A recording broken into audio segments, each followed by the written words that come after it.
The Islamic Republic in a downward spiral. The time has come to support a political alternative for Iran. Today, August 17, 2026, may prove symbolically important. It marks the end of the 60-day period following the latest agreement between the Islamic Republic and the United States. The agreement was intended to promote de-escalation, but diplomacy has again reached an impasse. According to Reuters, traffic through the Strait of Hormuz has fallen dramatically. Tehran rejects the US interpretation of the 60-day period, so today is not an official deadline for military action. Yet its expiration suggests that prospects for a lasting agreement are fading. Several pillars of the regime are under pressure. The Islamic Republic's crisis did not begin with the war. Years of repression, economic crisis, corruption, and the widening gap between government and society had already weakened the regime. Today, these problems coincide with military weakening, regional isolation, and external economic pressure.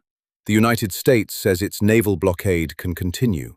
Tehran still regards Hormuz as important leverage. But it is a double-edged sword. Disruptions hurt the global economy, while the blockade also damages Iran. If this continues, doubts may spread to people within the regime's circles of power. Authoritarian systems do not necessarily fall because the public is dissatisfied.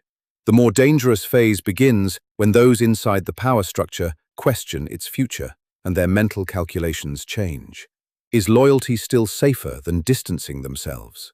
The West and the question of an alternative. Debate about Iran's future has grown in the United States.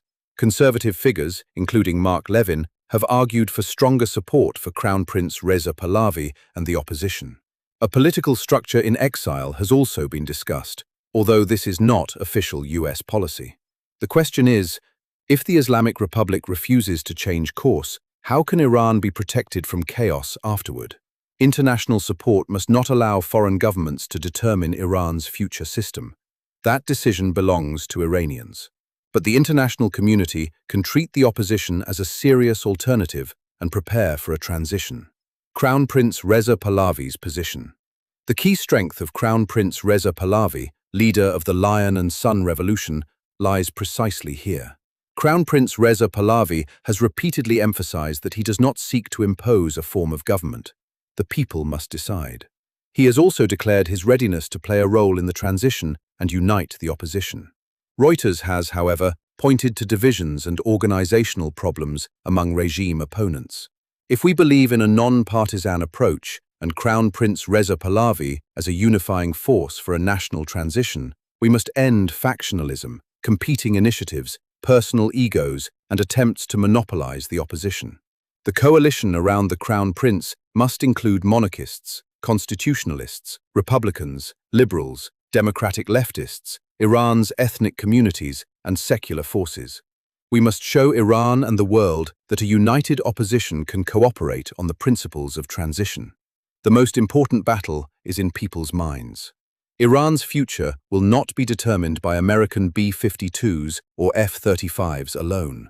Even a major military offensive would not necessarily bring down the regime. The decisive factor may be a change in people's mental calculations. Iranians must believe that the Islamic Republic will not last forever. A civil servant must know that the state will continue afterward.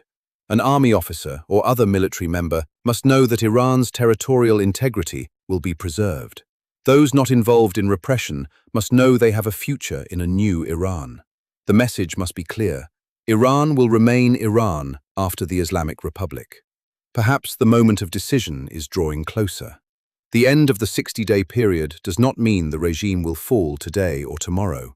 It still has a substantial security apparatus and military capacity. Predicting immediate collapse would be wishful thinking. But the direction cannot be ignored. Economic pressure, reduced maritime trade, military weakening, and internal problems can reinforce one another. The opposition's goal should not be to replace one dictatorship with another or allow foreign powers to impose a political system. After a secure transition, Iranians must freely determine their future. Crown Prince Reza Pahlavi's success depends on broad international support and a broader opposition coalition. The Islamic Republic is in one of the weakest political, military, and economic positions in its history. The international community should regard the opposition as a serious alternative capable of establishing a government in exile and leading the transition. The opposition must also become more united and move beyond factionalism. The trust of the Iranian people and the ability to unite national and democratic forces around a common goal are the path toward ending the Islamic Republic, preserving Iran, and ensuring Iranians' right to determine their future. Mahmoud Ashkanian, neuropsychiatrist, Ph.D.